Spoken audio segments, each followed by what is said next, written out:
Bonjour et bienvenue à tous dans cette vidéo mensuelle KeyPrivate de ce début de mois de mars. Le président du comité d'investissement KeyPrivate, Geert Van Eck, va nous faire part de son analyse sur les marchés boursiers et nous informer sur l'évolution de nos portefeuilles KeyPrivate.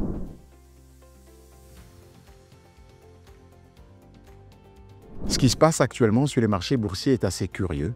Nous constatons depuis l'arrivée de Trump à la Maison-Blanche une guerre sur les tarifs douaniers et l'Europe affiche la plus faible de croissance.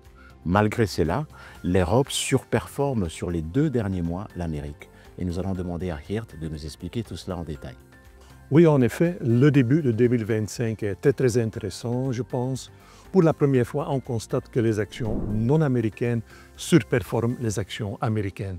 Tandis qu'après l'élection de Donald Trump, beaucoup d'investisseurs se sont dit qu'il faut surtout investir en actions américaines parce que l'économie américaine est plus performante que, par exemple, l'économie européenne. Mais on s'attendait quand même à une politique qui était plus orientée à supporter les entreprises aux États-Unis. Mais qu'est-ce qu'on constate depuis janvier 2025? Et quand on regarde par exemple l'écran, vous voyez les graphiques. Quand il y a une tendance baissière, ça veut dire que les actions américaines surperforment les actions non américaines. De nouveau, et depuis le début de cette année, on voit un rebond, un retournement de la tendance, une tendance dans laquelle les actions non américaines sont en train de surperformer les actions américaines. On a ajouté 2 indicateurs plutôt techniques. Ces 2 indicateurs se trouvent aussi à un niveau élevé. Donc ça veut dire que la force derrière ce mouvement est quand même très élevée. Donc voilà un début de l'année très intéressant pour les investisseurs, par exemple en actions européennes. On remarque la même chose quand on compare par exemple les actions allemandes avec les actions américaines. Là aussi, depuis janvier 2025, on constate que les actions allemandes nettement surperforment les actions américaines.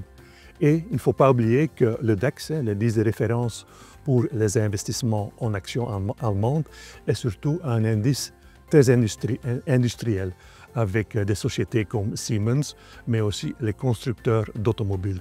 Donc là aussi, c'est peut-être un signal que la croissance revient en Europe et aussi sur le plan global.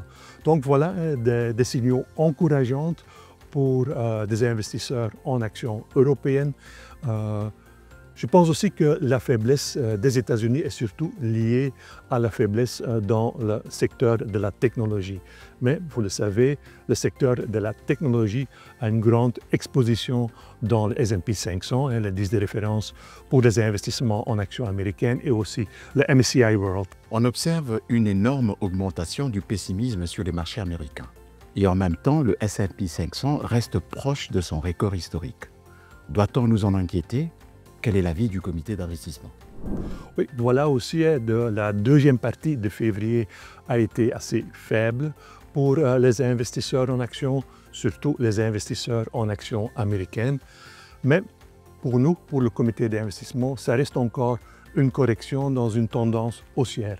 Pourquoi?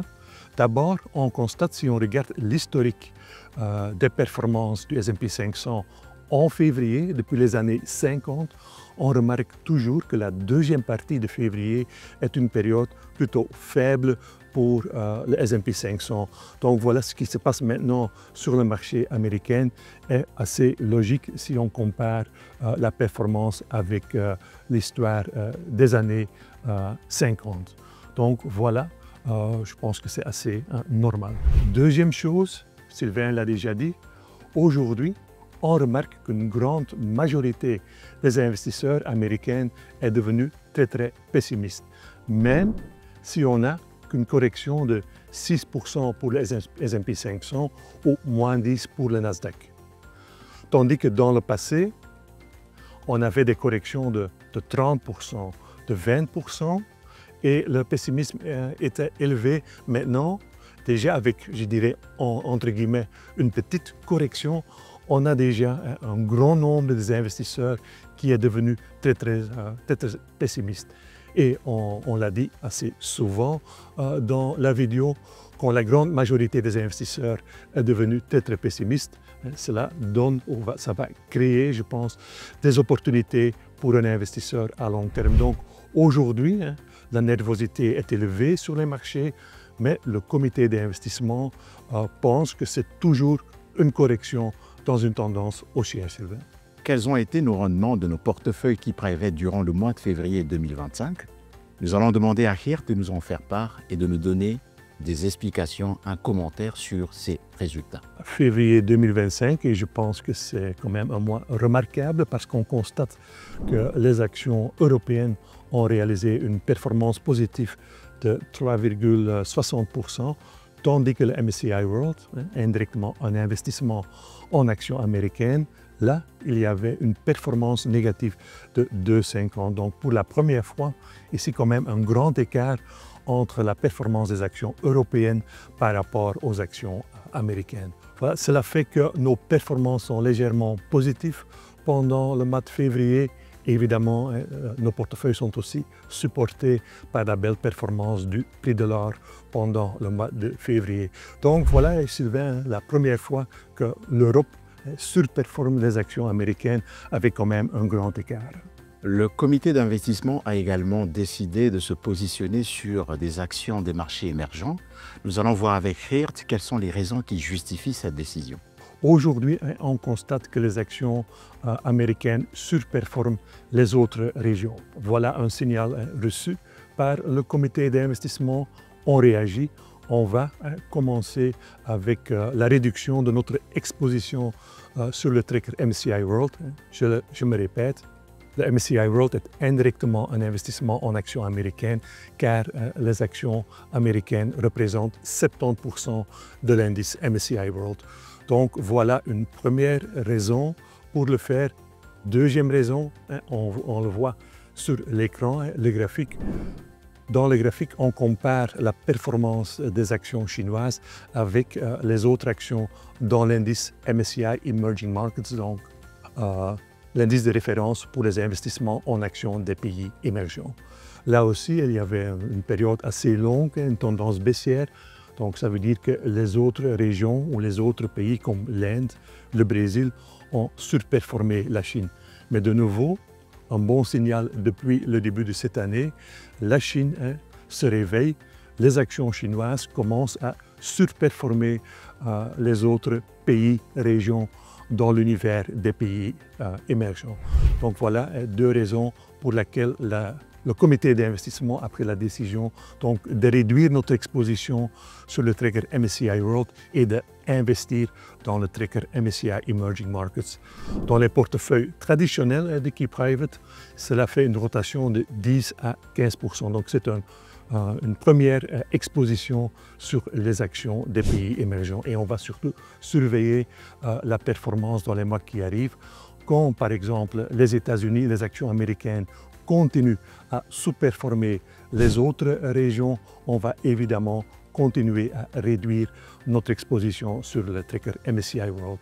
Il faut bien comprendre dans nos portefeuilles avec des caractéristiques de durabilité, là on a vendu la totalité du tracker MSCI World pour investir dans le tracker MSCI Emerging Markets. Dans le tracker MSCI World, le traditionnel, on a évidemment plus d'exposition aux actions américaines et aussi plus d'exposition sur le secteur de la technologie. Dans le MSCI World de façon durable, là, il y a moins des États-Unis, moins de l'exposition sur le secteur de la technologie et plus d'exposition sur, par exemple, le secteur des soins de santé. Donc, la composition des deux indices est différente et donc voilà la raison principale pour vendre la totalité dans les portefeuilles avec des caractéristiques de durabilité, Sylvain. Nous allons à présent demander à Geert de nous faire part de nos rendements nets Key Private depuis le lancement. À la fin de février, on peut publier, je pense, des belles performances de nos portefeuilles depuis le début de cette année.